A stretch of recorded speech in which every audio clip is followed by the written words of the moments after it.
that when you are doing the walking meditation, to be able to just put your attention just a couple of meters or a meter and a half in front of you, so you don't step on things, that you don't trip on things, you don't hit the wall, and that your attention should not go on listening or anybody else in the room to hear what they're doing or what they're saying.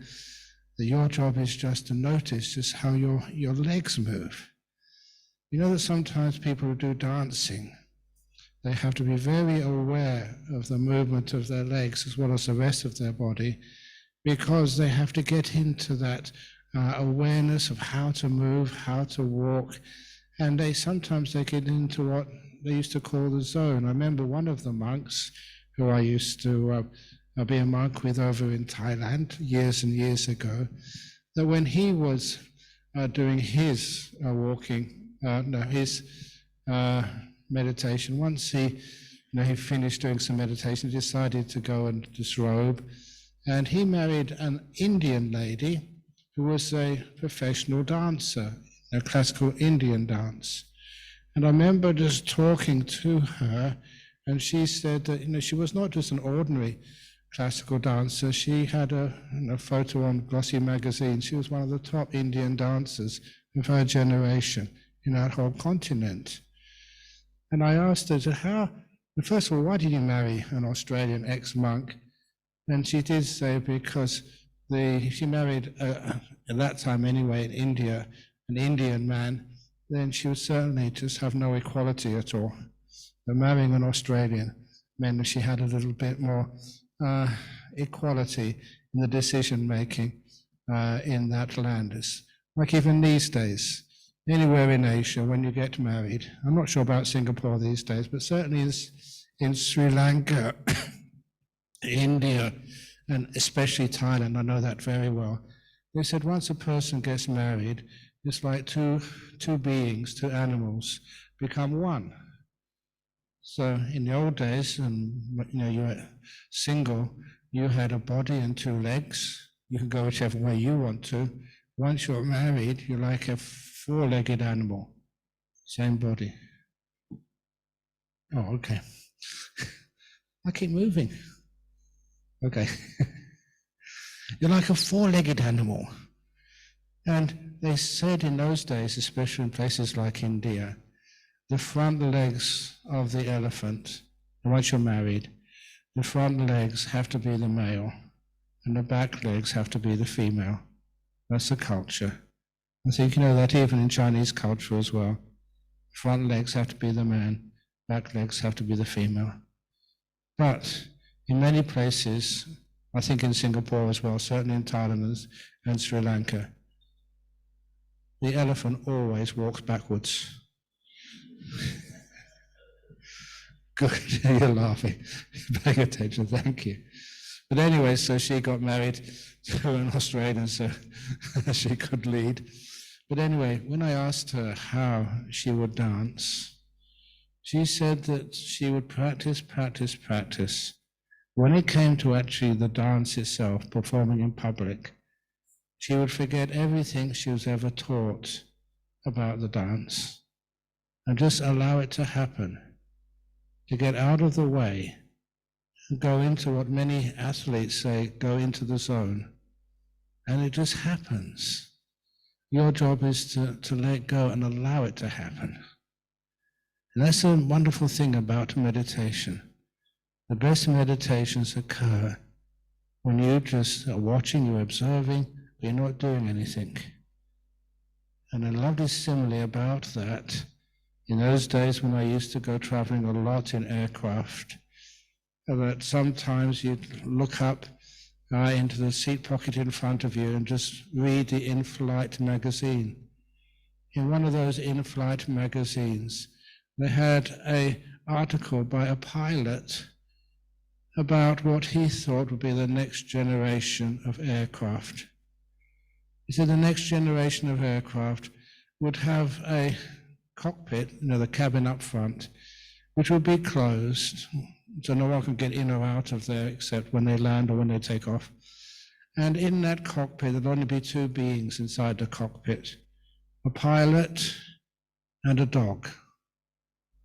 And the job of the pilot of the aircraft, only one job, is to feed the dog.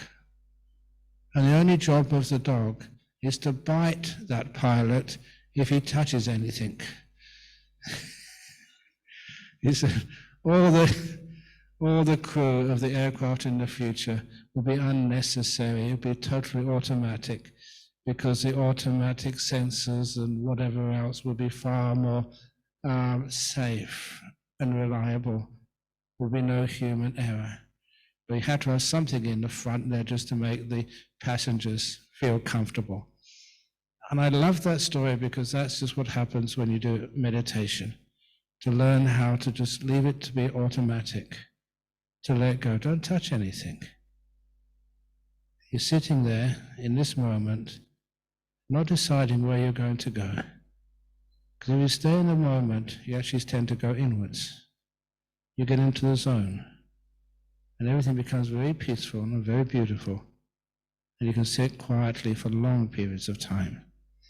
But going back to the walking meditation, to get into the zone like dancers do, you're lifting your foot. You don't decide when you're lifting your foot. It becomes a natural phenomenon. How many times do you decide to walk fast, walk slowly? A lot of times when you're walking, you're talking with a friend. You're just managing to just have enough mindfulness of where you're walking, not to trip over anything. But most of what you're doing when you're walking is fully automatic. And that's what you do when you do walking meditation. You find a safe path, a safe place. For those of you staying in this hotel overnight, in your rooms in the hotel, you have quite a long, well, maybe not that long, but a passage from the door to the far window. And as you're walking, it's a lovely path to do some meditation, so walking meditation. That's one of the reasons why I quite like staying in hotels like this. I don't need to go for a walk outside. I do my walking meditation inside the room and get the aircon just to be exactly the right temperature. It's quiet, no one disturbs me, and walk backwards and forwards in that little corridor from the door to the far window. And little by little, because it's a simple path, you don't need to make too many decisions when you're walking along that path. It's a simple thing to do. But you do notice so much about what it's like to walk. Simple things, like when you move your foot up, which part of your foot leaves the ground first? And which part of the foot leaves the ground last? And as it goes up, does it go straight up, vertical? Or is it like my foot, it goes up and back a bit? And then as it moves forward, it goes on an arc as it goes forward. And when it decides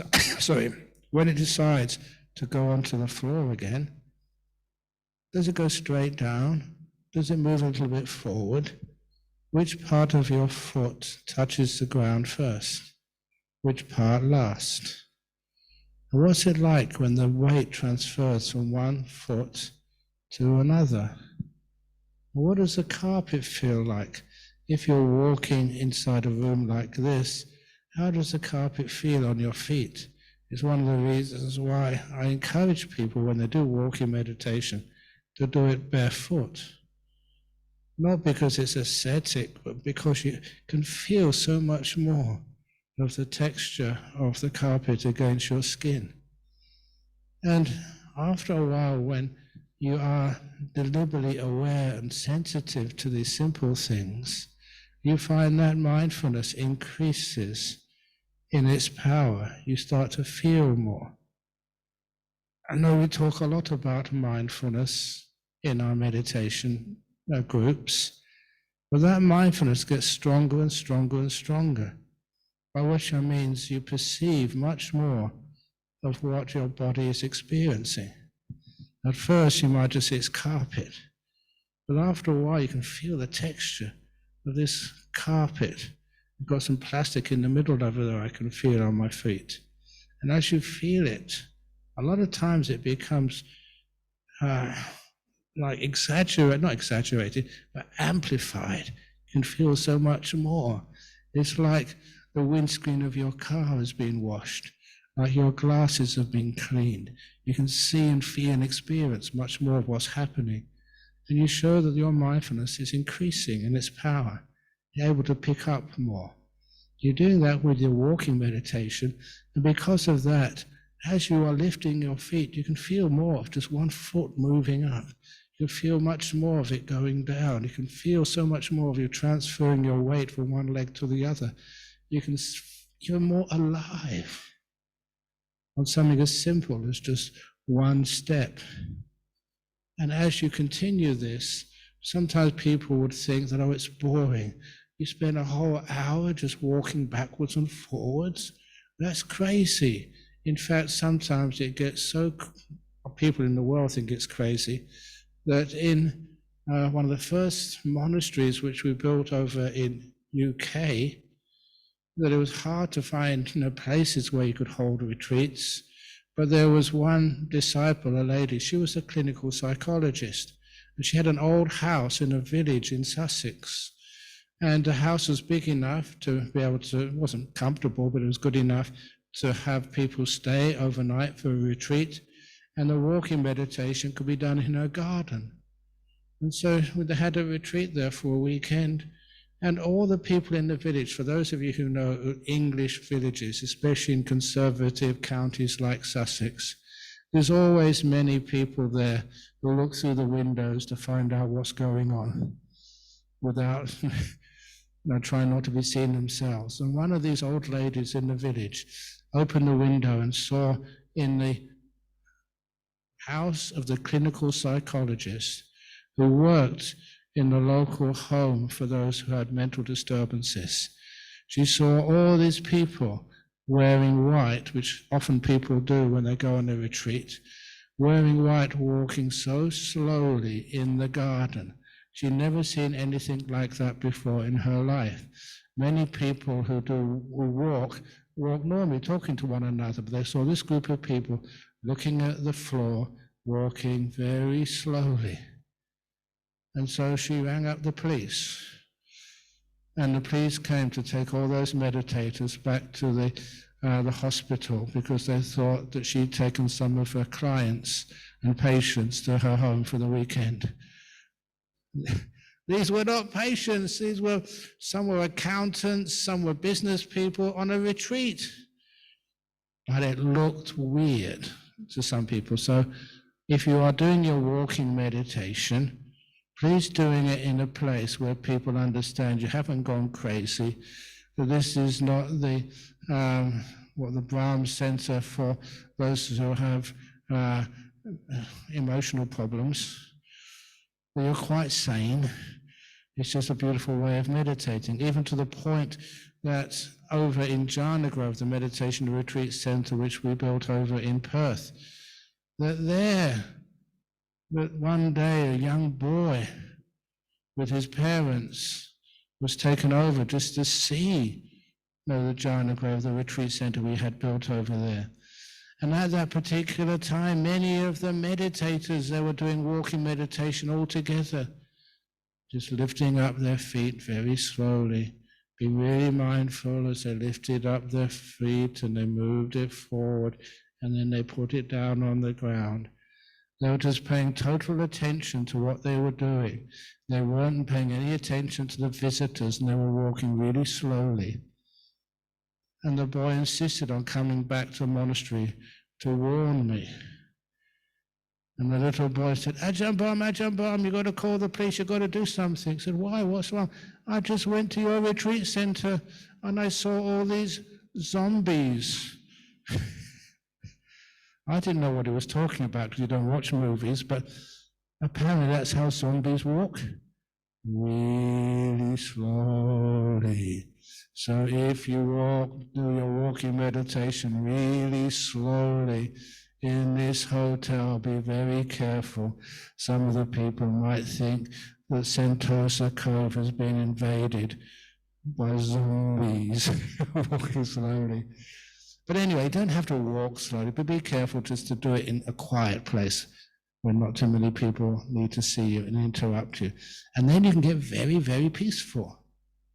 Your awareness gets stronger and stronger and stronger, so you can feel more what's going on. And the other thing, as you become more aware and feel more, what you feel becomes more delightful, more happy. Just when I was teaching the being aware of your body type meditation, as you relax your body more and more, the feelings in the body become more, the best way of calling it is delightful, more pleasant to watch.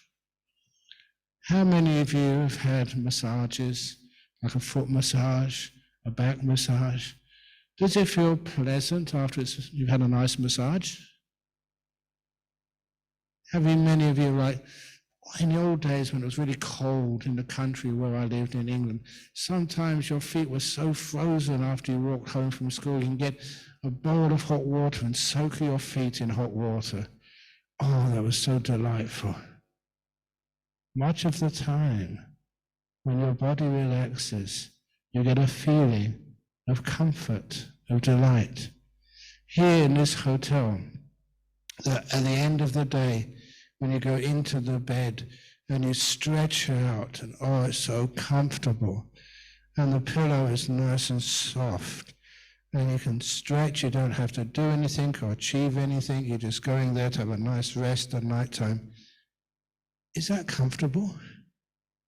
Is that delightful when your body can really, really relax? That delight of relaxation is something which takes the level of relaxation to a deeper level. It takes a mindfulness to a more intense. It's hard to find the correct word, because intense, has the word tension in it. It means it's like more forced or more, it doesn't bring in the beautiful softness of the experience.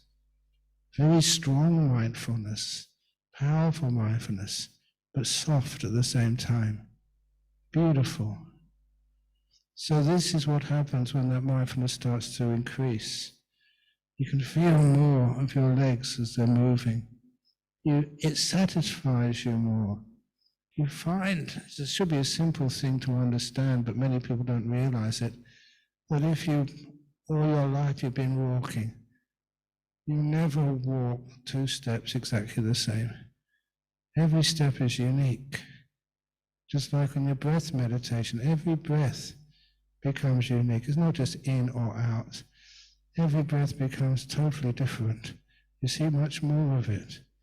This is actually a sign that you are becoming calmer and you're becoming more sensitive. As you become more sensitive to what's happening, it always becomes more joyful, more happy. So you're walking meditation and you're really having a good time. It's not like going to the dentist. You're doing this because that's what you're supposed to do. It is that you're enjoying it, you love doing it. And as you love doing the walking meditation, it gets softer and softer, more and more peaceful, more into this little bubble of just being aware of your feet moving. And I mentioned that from many, many experiences. And one of the experiences I wanted to share with you was when I first became a monk over in Bangkok. And the reason I became a monk was because I enjoyed the meditation. I enjoyed the simplicity. I had fun out of it. It's what I really wanted. I loved it. And so when you were meditating in Bangkok, you couldn't sit down all the time. So I did my walking meditation. And as I was doing the walking meditation, I remember once I was going so slowly in the main hall where I would do it, which was probably just from where I'm sitting here to the end of the wall over there and back again. It was half an hour each way for me, just because I was going walking so slowly. Really inside the experiences of what's happening in your feet as they were lifting up and going forward. And then about 3/4 of the way through that meditation hour, I had a strange experience. I heard this sound. like it was from a long distance. So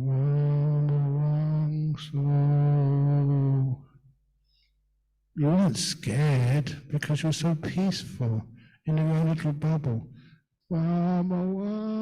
So then I realized it was a monk shouting in my ear, trying to get my attention. I was supposed to go to a meeting, and I'd forgotten about it.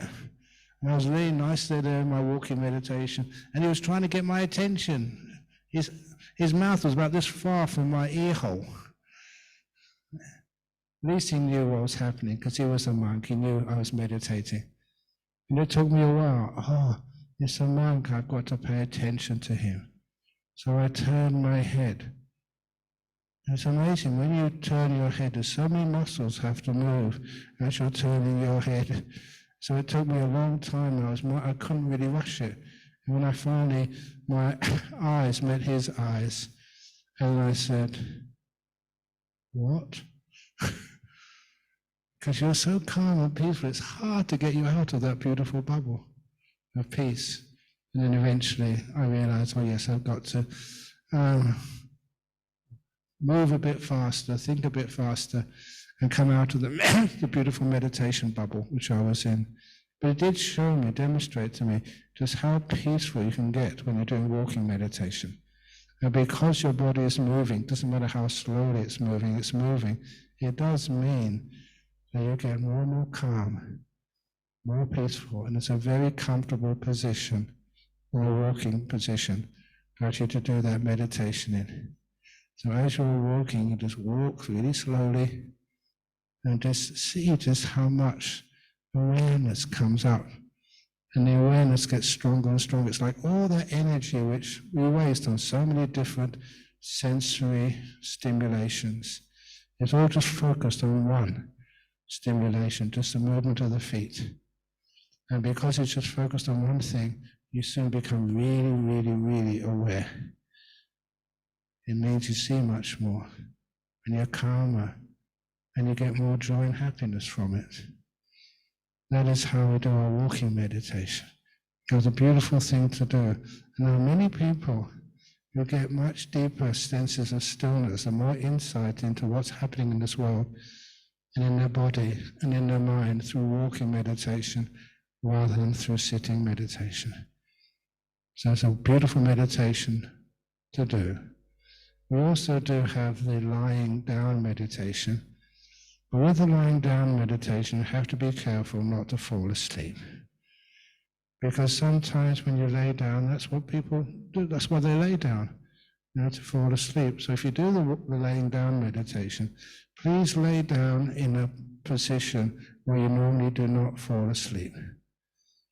Now, because I read this in the teachings of how the Buddha lived, that when the Buddha would always go to sleep on his right side, with his hand underneath his head. And because I've been a monk a long time, I just train myself to do that. So whenever I go to sleep at night, it's always just laying on my right side, sometimes the left side, but mostly the right side. I never go to sleep on my back. I reserve that position for doing the laying down meditation.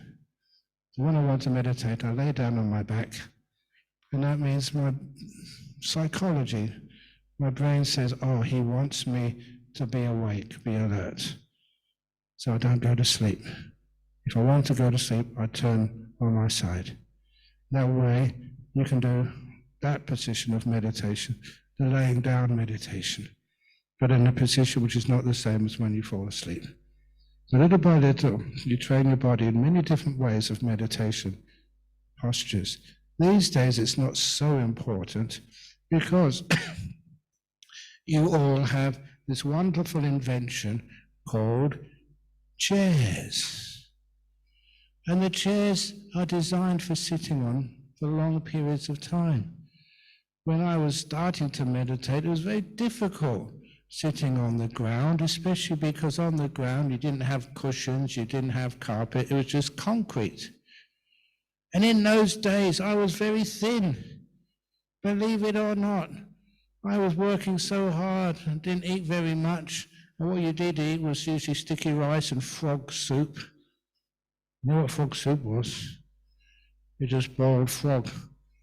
No salt, no garlic, no nothing. Just boiled frog on sticky rice, because that's all they had. You were eating the same food as the locals ate. It was subsistence economy.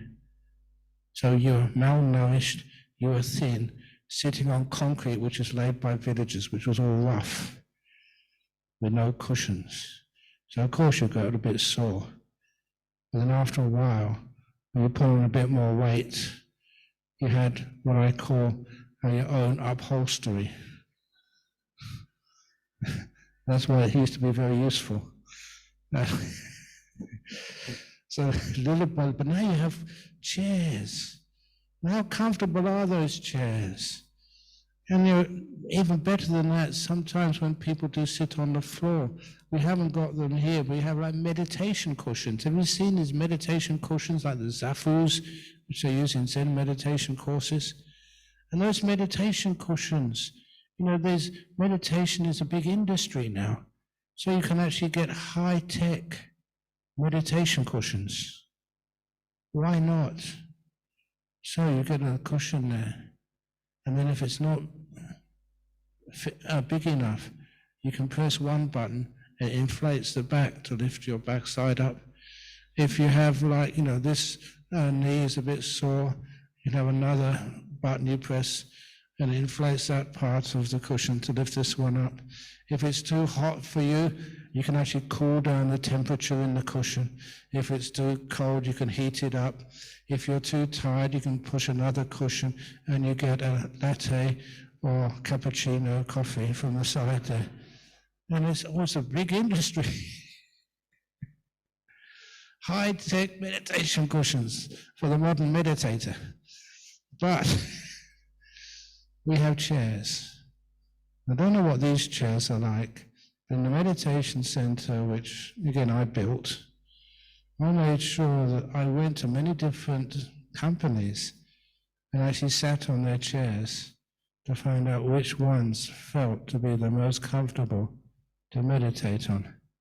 Even some, I made sure they had armrests.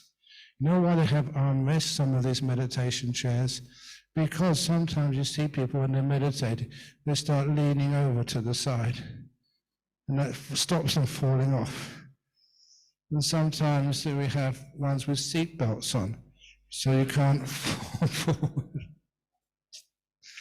But they're comfortable these days, which is the wonderful thing to have comfortable meditation seats. And that's why I was impressed with you when I came in this morning and saw many of you were meditating very beautifully. I don't know how long you've been sitting down there, but you're meditating peacefully on a chair. When I started meditating, 10-15 minutes was as much as I could do because my legs would start to ache.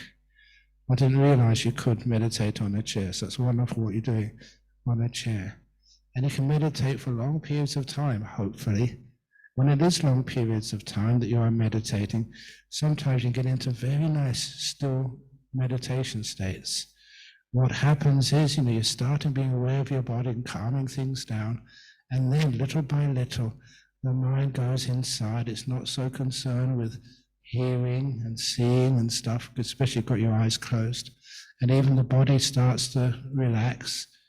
And just like when I was saying doing that walking meditation, you get into a nice little bubble inside. If you do hear sounds like another monk shouting at you to trying to get your attention, it is like a long distance away, but beautifully contained in a very happy, pleasant place, which means that you can sit meditation for quite long periods of time and go deeper and deeper and deeper every time. And as you go deeper and deeper, if that's what happens, and you're very fortunate that way, you get more and more joy coming up. That's what I was saying to many, many people, that as you meditate deeper and deeper, the mind becomes not just dull, but alive and awakened. This is what happens. That's why we meditate. And after a while, your mind becomes stronger. It becomes more percipient.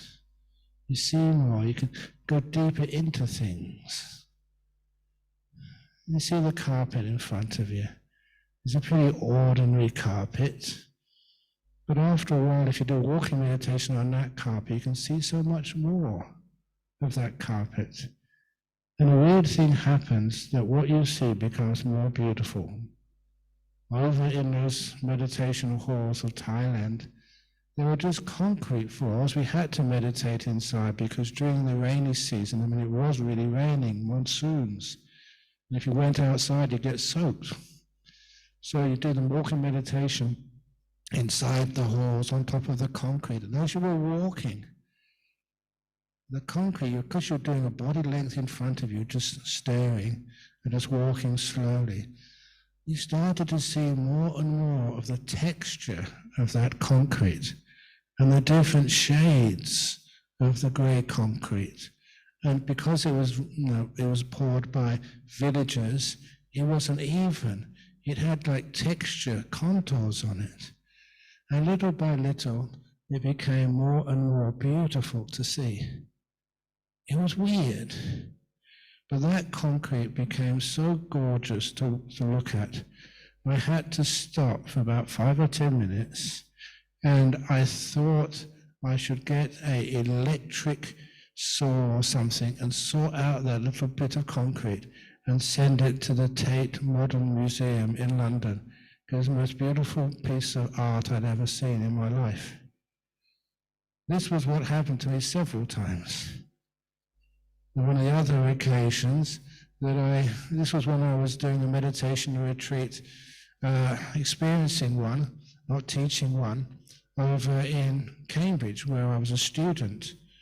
And on that retreat, it was a strict retreat, but we were allowed to go for a walk for 1 hour every morning. My walk was to the local botanical gardens. When I went to those local botanical gardens, I knew that area very well because I was a student there. When I went to that local botanical gardens, I never got through the entrance. At the entrance was this amazingly beautiful clump of bamboo. And of course, I mentioned that bamboo is a very beautiful plant, so much so that you find it in most watercolors you see in any sort of art gallery in the Far East. And this was an exquisite clump of bamboo. It was so beautiful, I couldn't pass by it. I was just staring at it. And I did have enough sense of where I was and what I was doing to sit down on a bench instead of just standing and gaping at this beautiful clump of bamboo. I sat down on there and just stared at it, never exhausting its beauty. Just the shape of each stem of bamboo, and the different shades of green and yellow, and even the bamboo leaves. They weren't gross leaves. They were very slender, and they tapered to a point at the very end. It was incredibly beautiful. And I knew I only had an hour. I had to get back for breakfast. So I went back for the breakfast, and I went back there the next day, and the next day, and the next day, and the next day. 8 of the 9 days, I spent my so-called exercise just sitting on that bench, staring at the most beautiful clump of bamboo I'd ever seen in my life. And then the retreat was over. After the retreat had finished, back to studies and social life, and one free afternoon, I decided to go and visit my most beautiful bamboo in the world. I got on my bicycle, went through the traffic of Cambridge, found that beautiful clump of bamboo. Well, actually, it was that same clump of bamboo, but it was not beautiful anymore. It was dry, desiccated, dusty. It didn't have the right climate for bamboo in one of the cold parts of England. And where did the beauty go? It's the same clump of bamboo, but I could not see the beauty because my mind, its mindfulness, was depleted by all the activity I'd been doing over the past few days. When the mind was clear, and peaceful. You could see so much more. It really was beautiful before, but not now. It reminded me of one of my favorite poems at the time by a gentleman called William Blake, a 17th century English poet. He was also a great artist too. And he wrote, "To see a world in a grain of sand, a heaven in a wild flower, hold infinity in the palm of your hand, and eternity in an hour." There was something in that poem which had great meaning. To see a world in a grain of sand. How many grains of sand or small tiny little things have you seen? And you can see so much in that when your mindfulness is strong. And see a heaven in a wild flower. Wild flowers are very tiny. And because they are tiny, you have to focus in on them. And once you start seeing them, really delicate. And they're gorgeous to see. They're not gross like a rose or like a daffodil or something. They're tiny, refined. Hold infinity in the palm of your hand. Right here. Eternity in an hour. They mention an hour because it rhymed with flower. Real meaning is a small period of time. The time no longer has any meaning. Eternity. Right here, right now. There was a poem, or a part of a poem, which to me described what happens when you become mindful. The power of it becomes huge. You see so much more, and what you see is more delightful, more beautiful, and even the carpet. Wow. Little by little, you understand what beauty is. Beauty is not in the eye of the beholder. It's in the mindfulness you develop, and the peace and the stillness which you generate, which makes ordinary things look amazing. Little by little, as that awareness grows in its power, you do things like, you're watching your breath. Sometimes I say that as a monk, sometimes you spend months just watching your breathing, silently, and they said, "Isn't that," you say that to children at school, on high schools, so that's really boring. You mean you spend all day just watching the breath go in and out? What do you get out of that? That's incredible. Can't you just watch a sunset? Or, here on Sentosa, go for a walk by the marina, see the sunset, But instead, this is supposed to be a holiday resort. And instead of actually thinking of it's like a place where you've got to seek entertainment, you get more entertainment just by watching the breath go in and go out. And it's actually true. It's more beautiful, more satisfying, more interesting. And I'm not just saying that. This is what happens. Your mindfulness starts to increase. A lot of times when people were talking about meditation to me years ago, they said, it's so difficult maybe just to watch 5 or 6 breaths in a row without missing one. And then you go wandering off somewhere. My goodness, once your meditation, your mindfulness starts to increase, you're looking at these breaths and you can't help but just really enjoy them, delight in them, see the beautiful things in them. It's weird, but true. The breath becomes delightful. For those of you who know more about Buddhist meditation, the Buddha described, you get the joy and the happiness coming with the breath meditation. The breath becomes delightful, beautiful, gorgeous, having the time of your life. Sorry, the time of your lives in the meditation. And sometimes people can't understand that unless you experience something like it. Sometimes you're meditating there and having so much joy and happiness inside. But it's not just for indulging in the pleasure of the meditation. That's a sign your mind is becoming empowered. It's becoming strong. When it starts to become strong, okay, I'm going to go here. I'm getting old now, so I don't really want to actually to keep things back from you. Sometimes that you get some incredible insights and understandings. One of those was, I remember, just, I don't know where this came from, but at the time anyway, was getting into a nice peaceful meditation. And I asked myself the question, what's your earliest memory? And of course, if your mind has got that degree of strength and joy and happiness, you get some amazing memories come up. A long time ago. I am restricted here because there's rules which the monks have to keep. But I know those rules so well, I know the loopholes. And I exploit those loopholes, and I don't mind exploiting them, because no one can criticize me for this. But then, what you can do, one of the first times I did this, what's my earliest memory? As you were doing some deep meditation, you remembered, it's not even memory, it's like you're back there, reliving it. The time when I was a little kid, maybe I would say 5 or 6 weeks old. I'm not allowed to tell you memories of my previous lives, but this is this life. It's the loophole, I can get away with it when other monks can't criticize me for this.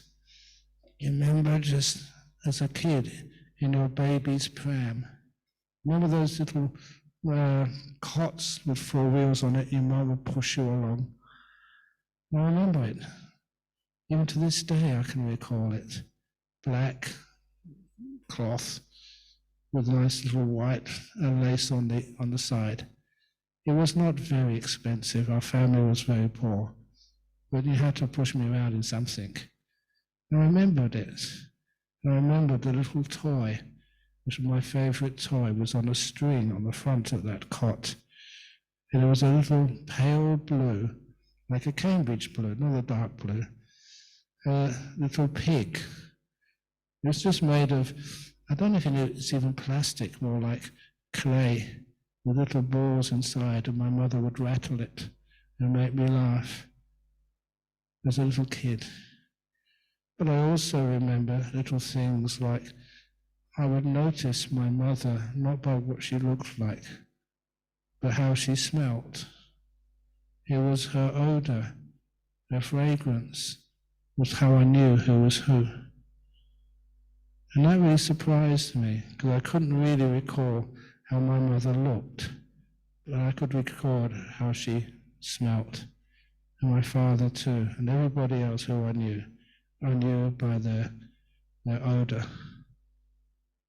And I remember just saying that to a friend who was a neuroscientist, and he mentioned to me, that's interesting.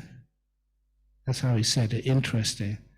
Because in kids, the first of your senses which dominates is your sense of smell. You recognize your surroundings not by what they look like. Your eyes and your visual part of your brain has not yet developed sufficiently. The same as your sound hasn't developed sufficiently, but the smell has. And that's how you recognize your familiar surroundings. So as little things like that just show just what happens with your mindfulness once you start to develop it and it starts to get strong. And it's a joyful thing, not a scary thing. And it's also one of the other things which happens in a state like that. You know, for years I couldn't figure out why. But when you remembered such things from this early part of your life, you had no doubt at all that that was you. It wasn't like a dream or like a fantasy. It was more real than real. And for me, that took a long time to understand why that was the case. For years, I was so thick and stupid. It was the case that when you do get into the deep meditations, your mind becomes so strong it doesn't have any doubt. The whole idea of doubt, actually, what is doubt? You may have your theory of what doubt is, but when you actually have very clear mindfulness, strong mindfulness, which is not distorted by things like doubt, you can understand what I mean. This is what the practice of meditation and mindfulness does. You go beyond doubt.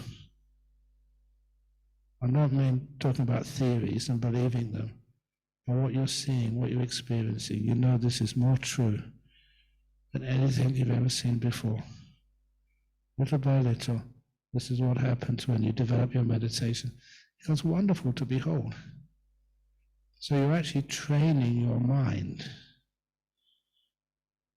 So when you ask what you're doing, it's not just getting rid of sort of problems like anxiety and fears and depression. Yeah, it gets rid of those things. Yeah, it makes you more healthy. But what you're really doing is strengthening and training this part of you, which is called the mind, your sixth sense. And you can feel that happening. Simple things, like for kids, learning how to pass exams. I don't know if you've got children worried about their O levels, their A levels, or this level, that level, and goodness knows what other levels. I recall that very clearly during my final exams at Cambridge University in theoretical physics.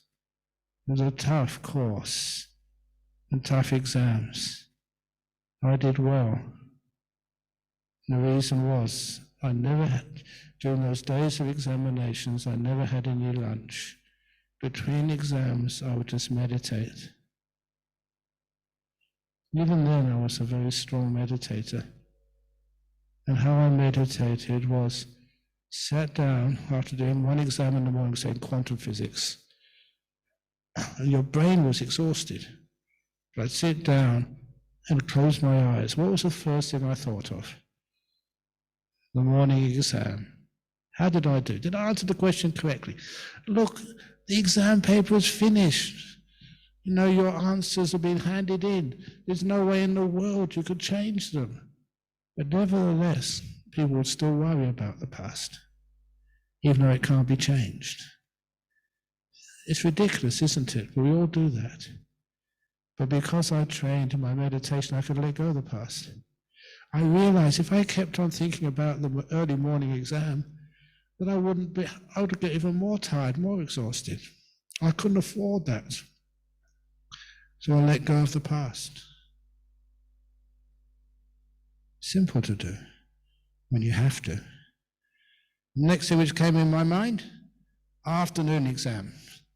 Should I get off my seat and just start doing some more revision? Many times I've done this, and when I tell this to others, they all agree. What you look at half an hour before you sit the examination paper never ever comes up. You're wasting your time. Fear causes you to waste time. So instead of being afraid, I let go. The best way to prepare for the afternoon exam was to relax to the max, as I keep saying. So I forgot about the afternoon exam. So I came into present moment. This was in 1972, a long time before Eckhart Tolle and the power of now, whatever he called it. This was basic meditation on just how to be in this moment. And that's when I was in this moment, I was aware of what was actually happening. That's where I saw the anxiety in my body. I was shaking physically. I'd never seen that before. I had to be honest because it was right in front of me. Physically shaking because of nerves. I had another exam in a few minutes' time. Once you can see what the problem is, it's very easy to relax and rest. In other words, my body became still. Later on, you realize that if you were shaking like that during the the examination, you'd be just too tired, exhausted. You had to use every bit of your energy you had. And after my body had settled down, the next thing I noticed was even more interesting, but a problem. I was mentally exhausted, tired. The best way I could describe it, because I was English, like you had a tea bag, and the tea bag had been in your cup, with hot water for 5 or 10 minutes. It didn't have any oomph left. All the tea had been washed out, or like coffee, which had been soaked from all the caffeine and stuff which you enjoy from a cup of coffee. All that essence had been taken out and it was depleted. That's like my brain, it was exhausted. And from that time on, I realized whatever you do in your life, if you don't know how to meditate, you will always be struggling. You know how to be peaceful and still. You get oomph of energy coming back. That's what happened with my brain. After 5 minutes of just relaxing it to the max, my brain was again running on full power. So I could be charged up. And so when I went into that afternoon examination room, all my friends would say at the time, not the time, they told me afterwards, I was the only student who went into the afternoon final exams smiling. And they thought I was cheating. Sometimes I think maybe I was, because no one else was meditating like I was meditating. I had that advantage, but I did really well, simply because your mindfulness was strong and relaxed, and you could give good answers to the problems which was set before you. That's one of the first times I realized the power of this meditation. And of course, these days, you may say I'm an executive running monasteries all over the world, but nevertheless, I'm a monk, a meditator first of all, and you know just how to be peaceful and still. You know how. Just stress. Stress is only worrying about the future. Grief, guilt, pain of the past, that's about just, you can't let go of the past. Imagine you can let go of that. You can indulge in it if you want to, think about the past. You don't have to. You can let it go whenever you need to. The future, you don't have to worry about it at all. And be peaceful. And all the energy of your life, of your mind, can all go into this moment. You really wake up and you can feel the power of that meditation. Use it for yourself, and you can also use it for others. All that chanting we do for others, all those blessings we do. Because I was a scientist, you cannot accept these things if you don't see the evidence. The evidence is there. So little by little, you feel the power of your own meditation. It's only a 3-day retreat. That doesn't matter. It's only 1 moment long. That moment is called now. If you do it properly, you can feel the power of your own meditation. Stillness. And that power is mindfulness. It is metta, loving kindness. It is freedom. Little by little, that's how it works. So, thank you for paying attention. I think the end, I can see I had most of you listen to every word, which is always a wonderful thing to see in you, and which means it was meaningful. So I have a 5-minute break. Is that a good idea? And after the 5-minute break, please come back and we'll actually do a guided meditation for you.